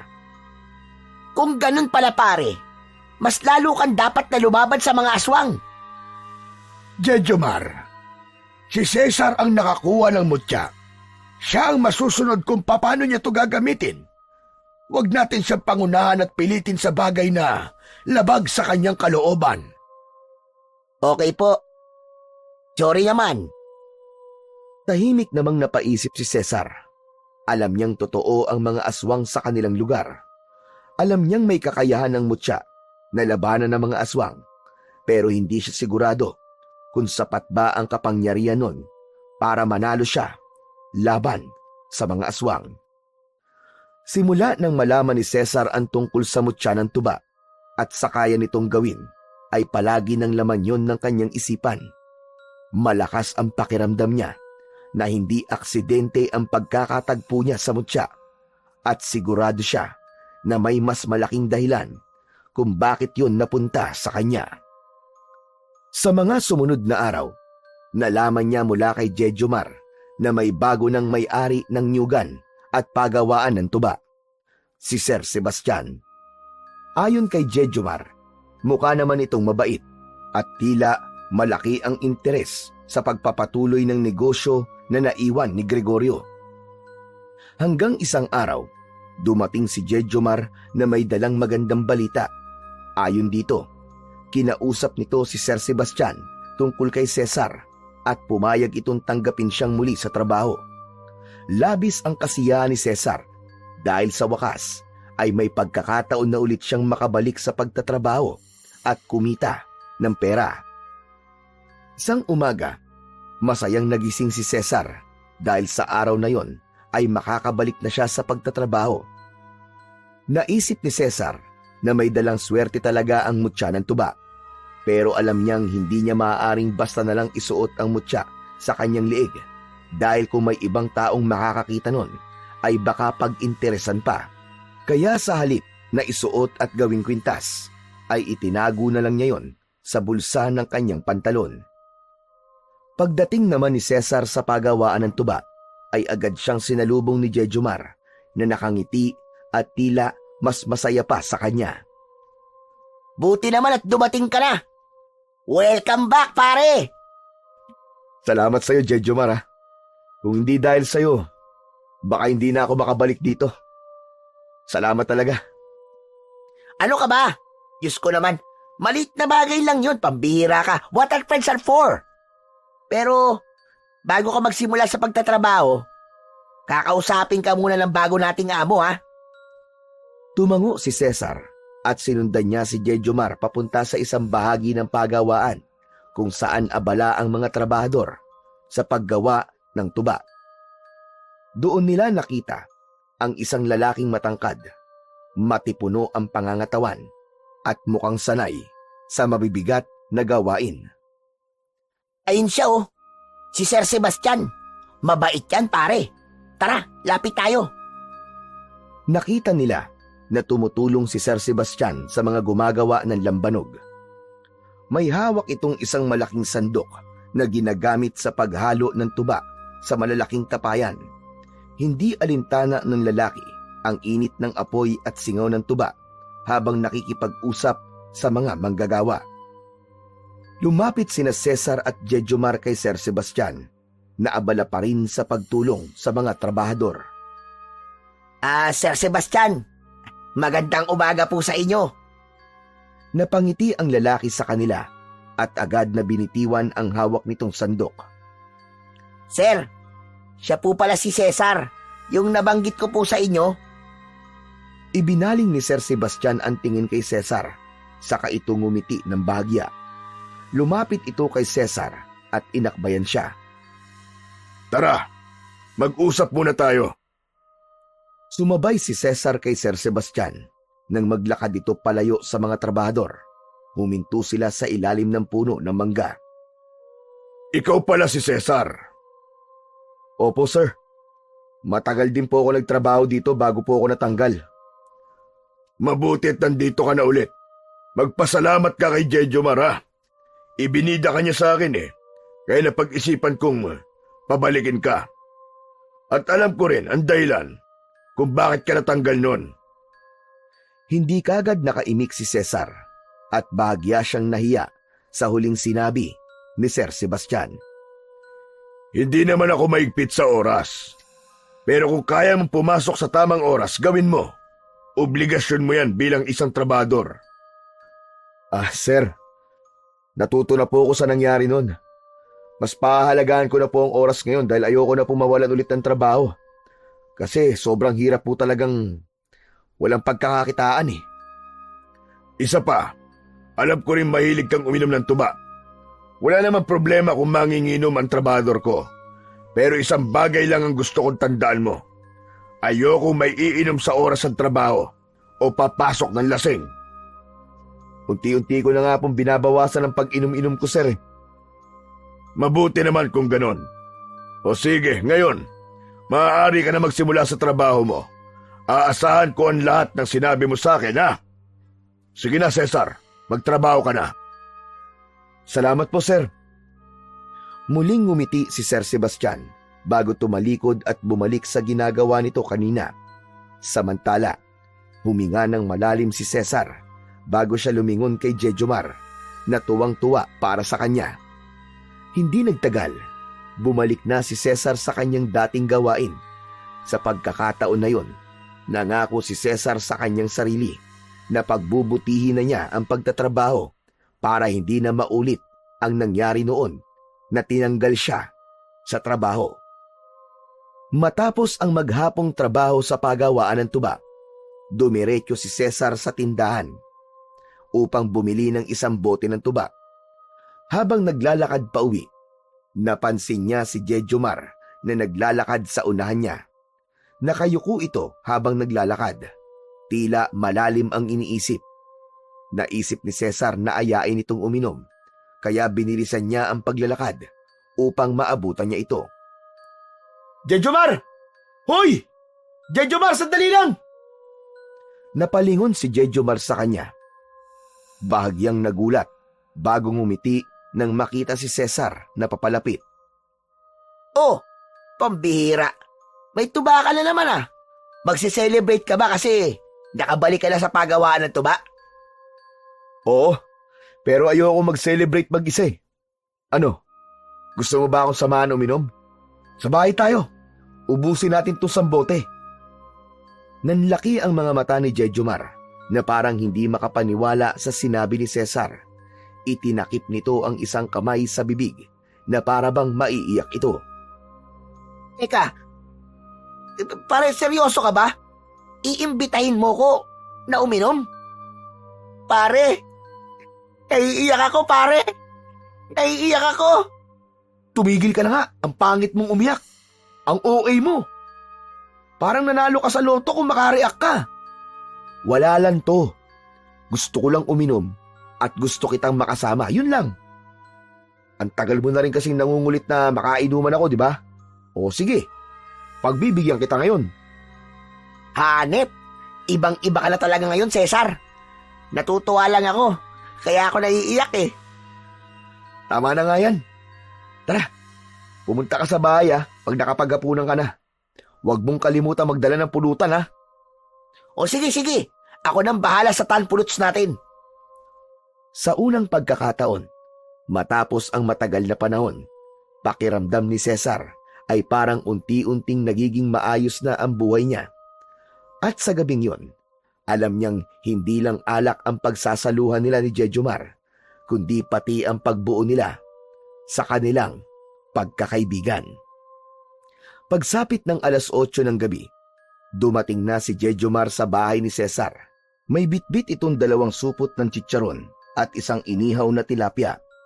Nakangiti itong lumapit sa kanya at halatang excited sa unang beses nilang pag-inom bilang magkaibigan. Wow! Hanep pa! Talagang sinarapan mo pa ang pulutan natin ha? Siyempre! For the first time in the history to eh.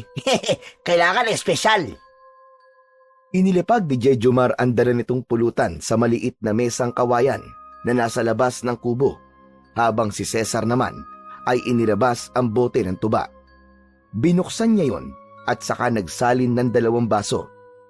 Sa una ay puro tagay lang silang dalawa, ngunit nang medyo umepekto na sa kanila ang tuba, ay nagsimula na silang mag-usap. Alam mo pare, hindi ko akalain talaga na yayayain mo akong makipag-inuman eh. Ano ba nakain mo at pumayag kang makainuman ako? Wala naman pare. Gusto ko lang na bumawi sa'yo. At dami mong ginawang magagandang bagay sa akin eh. Lalo na yung gumawa ka ng paraan para makabalik ako sa trabaho. Diyos ko, yun lang pala. Wala yun pare. Saka, dapat lang naman na makabalik ka kasi ikaw ang pinakamagaling umakyat sa puno ng nyug eh. Saka, Naiintindihan ko na rin kasi kung bakit gusto mo magkaroon ng kaibigan. Kasi pareho tayong nawalan ng pamilya. Yun nga lang, magkaiba tayo ng paraan kung paano tayo makakatakas sa sakit. Ikaw, naghahanap ka ng mga taong pwede mo makasama.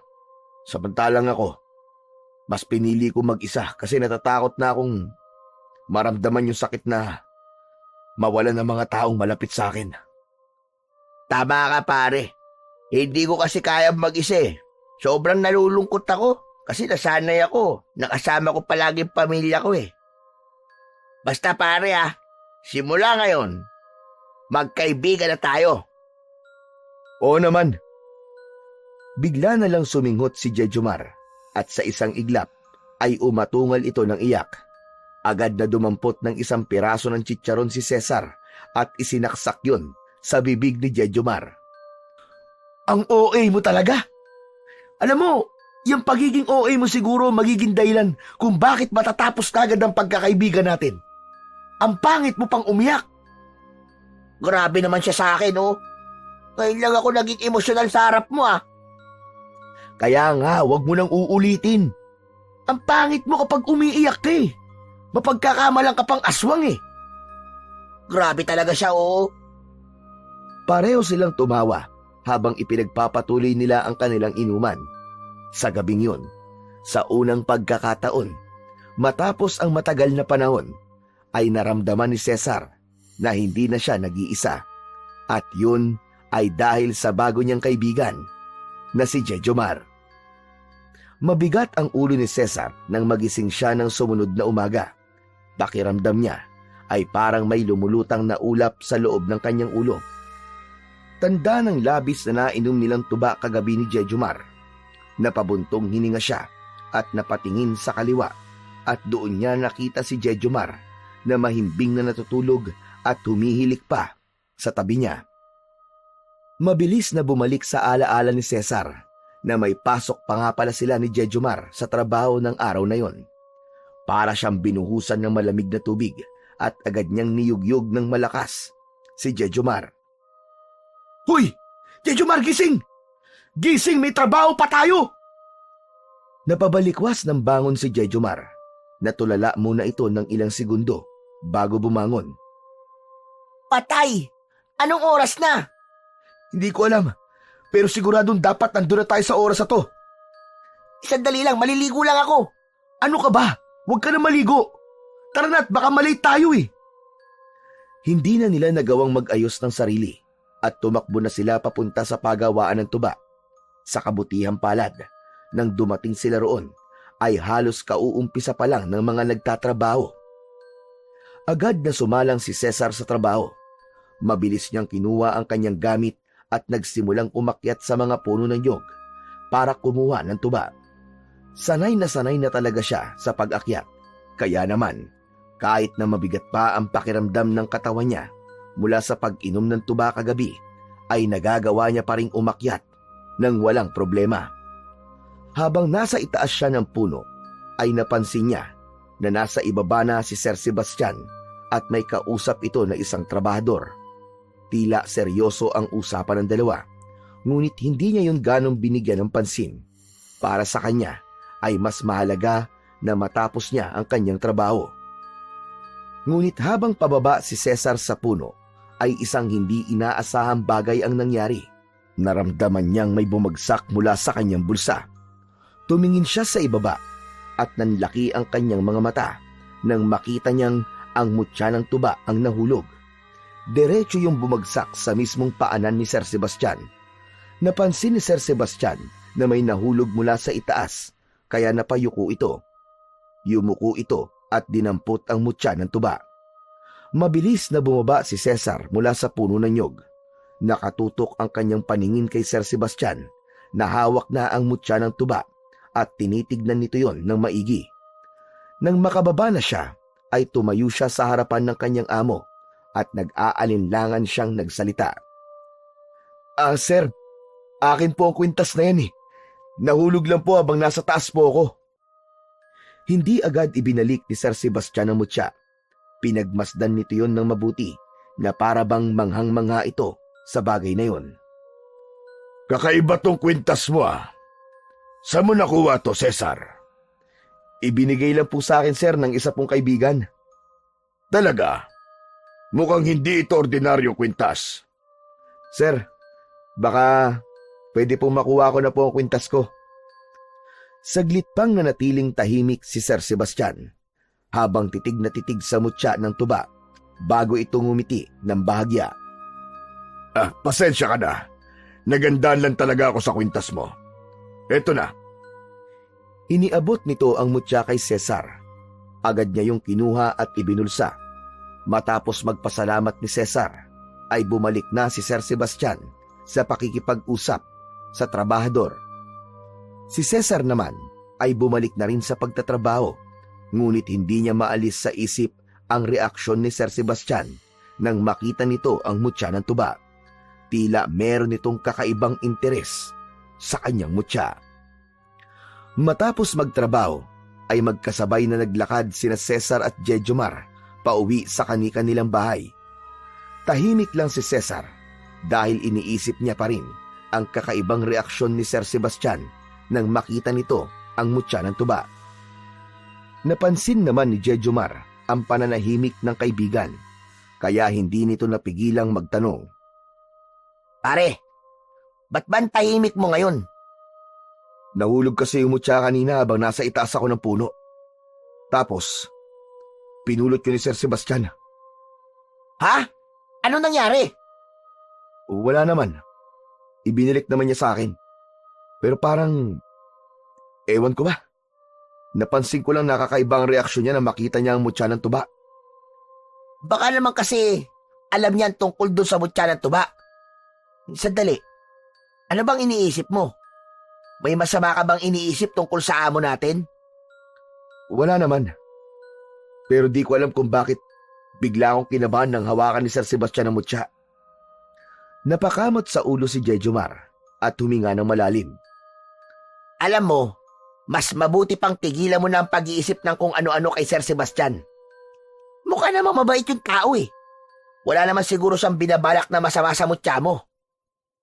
Hindi na sumagot si Cesar.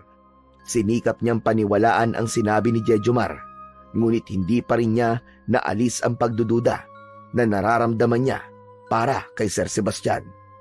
Pakiramdam niya ay meron itong tinatago na dapat niyang malaman. Sa paglipas ng mga araw, ay napansin ni Cesar ang kakaibang kilos ni Sir Sebastian. Tuwing nasa pagawaan siya ng tuba, ay palagi niyang nahuhuli ang amo niya na nakatingin sa kanya. Minsan, kapag abala siya sa pag-akyat sa puno ng nyog o sa pagbuhos ng bagong kuwang tuba sa tapayan, ay madadama niya na may mga matang nakamasid sa kanya. At kapag tumingin siya sa direksyon ni Sir Sebastian, agad nitong ibinabaling ang tingin sa iba. Habang tumatagal, lalong lumakas ang kutob ni Cesar. Hindi niya alam kung guni-guni lang ba niya yon o may dahilan talaga ang madalas na pagtitig ni Sir Sebastian sa kanya. Pakiramdam niya, hindi lang simpleng pag-oobserba ang ginagawa nito. Dahil doon, ay hindi niya maiwasang makaramdam ng kaba sa presensya ng bago nilang amo. Isang gabi, habang nasa kubo niya si Cesar, ay dumating ang kaibigan niyang si Jejomar na may dalang isang bote ng tuba at pulutan na chichirya. Inaya siya nitong mag-inom at hindi naman siya tumanggi. Ngunit sa gitna ng masayang pagkikwento ni Jejomar, ay nanatiling nakatulala sa kawalan si Cesar. Maya-maya pa, ay napahinto si Jejomar sa pagkikwento at napapalatak. Aba, parang malayo ang tingin mo pare ah. Ano ba't tumatakbo dyan sa utak mo ah? At kanina ka pang tulala. Si Sir Sebastian pare. Oh, siya na naman? Bakit ba? Hindi mo ba napapansin? Parang palagi niya akong pinagmamasdan sa pagawaan. Kahit kanina. Ilang beses ko siyang nahuli nakatingin sa akin. Hindi ko alam, Jejomar. Pero may kakaiba talaga sa kanya eh. Yang ka na naman eh. Pinag-iisipan mo na naman ang hindi magandang napakabait nating boss. Ewan ko ba? Pero hindi na naging magandang pakiramdam ko sa kanya. simula nung makita niya ang mutya ng tuba. Baka naman paranoid ka lang, Cesar. Tamang inala. Mabait si Sir Sebastian. Kung may masama siyang balak, dapat matagal niya nang ginawa yun. Napabuntong ng hininga si Cesar. Kahit anong pilit niyang iwaksi sa isip ang nararamdaman niyang kaba, hindi niya pa rin maialis ang pangamba sa kanyang dibdib. Nagpatuloy ang inuman ni na Cesar at Jejomar, ngunit sa kalagitnaan ng kanilang kwentuhan ay biglang naging maalinsangan ang hangin. May kakaibang kabang nararamdaman si Cesar at bahagyang uminit ang mutya ng tuba na nakasabit sa kanyang leeg na para bang may babalayong nais iparating sa kanya. Agad na tumayo si Cesar at lumingalinga sa paligid. Oh, ba't tumayo ka? Ano nangyari? May kakaiba ako nararamdaman. Huwag kang maingay. Parang may aswang sa paligid. Hindi na nakapagsalita si Jejomar nang biglang gumalaw ng malakas ang mga dahon ng puno na mangga sa tapat ng kubo. Napatingin sila roon at sa isang iglap, isang malaki at mabangis na nilalang ang tumalon pababa mula sa sanga. Isa yung aswang na may mahaba at matulis na mga kuko. Matalim ang mga mata na animoy nagbabaga at ang balat ay kasing itim ng gabi. Nangingintab ang mahahabang pangil nito sa ilalim ng liwanag ng buwan. Napaatras sina Cesar at Jejomar habang ramdam nila ang matinding pangamba. Kayong matakot. Wala akong balak manakit kung ibibigay niyo sa akin ang isang bagay na gusto ko. Anong kailangan mo? Ang mutya. Matagal na ako naghahanap ng mutya ng tuba. Kailangan ko yan upang mas lalo akong lumakas. Kung ganon, hindi ko to ibibigay sa'yo dahil alam kong gagamitin mo lang to sa kasamaan. Bahagyang lumaki ang mga mata ng aswang at mula sa mukha nitong may mapanuksong ngiti, unti-unti itong naging mas mabangis. Pwes, kukunin ko yan sa'yo na sapilitan. Wala na akong ibang pagpipilian kundi kunin yan sa'yo sa marahas na paraan. Binulungan ni Cesar si Jejomar na tumabi muna ito at siya na ang bahalang humarap sa aswang na yon. Nang sandaling yon, alam niya na magagamit na niya ang isa pang kapangyarihan ng mutya ng tuba at yun ay ang lakas na ibibigay nito sa kanya sa pakikipaglaban sa aswang. Mabilis na dinampot ni Cesar ang bote ng tuba sa mesa at tinungga ang natitirang laman nun. Alam niya ang epekto ng mutya sa kanyang katawan at kapag mas lasing siya, ay mas magiging malakas siya. Ngumisi ang aswang nang makita nitong pasuray-suray na naglalakad si Cesar. Si Cesar ang unang sumugod at nagpamalas siya ng isang malakas na suntok na diretsyong tumama sa panga ng aswang. Ngunit kahit malakas ang suntok na yon, ay hindi gaanong napuruhan ng aswang. Bago pa makabuelong muli si Cesar para sa kasunod na pag-atake, ay sinunggaban siya ng mabilis ng aswang. Umiwas siya, pero dahil sa epekto ng alak, hindi naging eksakto ang kanyang galaw. Ang matatalim na kuko ng aswang ay dumaplis sa kanyang braso at nag-iwan ng malalim na sugat. Napaatras at napamura si Cesar. Mataas na lumundag ang aswang at dumapo sa isang sanga ng puno. Mula roon ay bumuelo ito at mabilis na tumalon papunta kay Cesar. Natumba si Cesar at napasigaw siya sa sakit nang lumapat ang likod niya sa matigas na lupa. Itinulak niya ito gamit ang kanyang mga tuhod at mabilis siyang gumulong papalayo. Napagtanto ni Cesar na kulang pa ang tuba na kanyang nainom, kaya humingi na siya ng tulong kay Jejomar. Jejomar! Kumuha ka na maraming tuba! Bilisan mo! Kailangan kong malasing! Tumakbo palayo si Jejomar habang si Cesar naman ay patuloy na nakikipaglaban sa aswang upang pigilan itong habulin si Jejomar. Subalit mabilis na nakalamang ang aswang. Sinunggaban nito si Cesar at sinakal siya ng aswang at itinaas mula sa lupa. Nagpumigla si Cesar ngunit sadyang malakas ang aswang kumpara sa kanya. Hindi nagtagal ay bumalik na si Jejomar. Nakakita ng pag-asa si Cesar nang makita niyang may tulak na kariton si Jejomar na may laman na napakaraming bote ng tuba. Cesar! Cesar, nandito na ako! Ginamit ni Cesar ang natitirang lakas upang sipain ang aswang sa tiyan nito. Nang makawala siya, ay agad siyang tumakbo papunta sa mga dalang tuba ni Jejomar. Isa-isang binuksan ni Jejomar ang mga bote at inabot kay Cesar. Halos sunod-sunod na ininom ni Cesar ang mga boteng iniaabot sa kanya ni Jejomar. Agad niyang naramdaman ang epekto ng tuba sa kanya at bumalik ang init sa buo niyang katawan. Hindi niya na naramdaman ang sakit ng mga sugat niya at naramdaman niyang mas lumakas siya. Matapos makainom, ay marahang pinunasan ni Cesar ang gilid ng labi niya gamit ang braso at napangiti. Sa pagkakataong yun, alam niyang siya na ang mas nakakalamang sa laban. Mabilis na pumasok si Cesar sa kubo niya at muli siyang lumabas na may hawak na itak. Ngayon, hayop kang aswang ka. Tignan natin kung kanino talaga mapupunta ang mutya ng tuba. Napaatras ang aswang na para bang naramdaman nito ang biglang pagbabago ng enerhiya ni Cesar. Muling sinugod ni Cesar ang aswang, ngunit sa halip na diretso ang paglalakad niya, ay tila sumasayaw siya at pasuray-suray. Sa tuwing babagsak siya, ay mabilis niyang nababawi ang katawan patayo. Iniumang ng aswang ang matatalas nitong kuko upang salubungin si Cesar. Malakas na sumigaw si Cesar at tuluyan na siyang tumakbo patungo sa aswang. Lumusot si Cesar sa ilalim ng braso ng aswang nang subukan siya nitong kalmutin. Gumulong siya sa lupa. Bago makalingon ng aswang sa kanya, ay buong puwersa niyang ibinaon ang talim ng itak sa tagiliran ng aswang.